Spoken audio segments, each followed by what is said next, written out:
Сәлем қыздар, менің каналыма қош келдіңіздер. Бүгін сіздермен өзім жасап жүрген рецепт лажжан дәмдеуішімен бөліскім келеді. Ол үшін бізге осылай құрғақ лажжан түрін алып, үстіне кішкене су құйып 10-15 минутқа тындырып қоюымыз қажет. Себебі біздің лажжанымыз құрғақ, суға әбден сіңіп, үлкейіп, жұмсаруы қажет.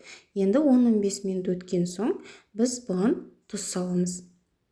Тұз салып, сарымсақты ашып, майдалап, турап, дайындап аламыз. Үстіне сарымсағымызды саламыз.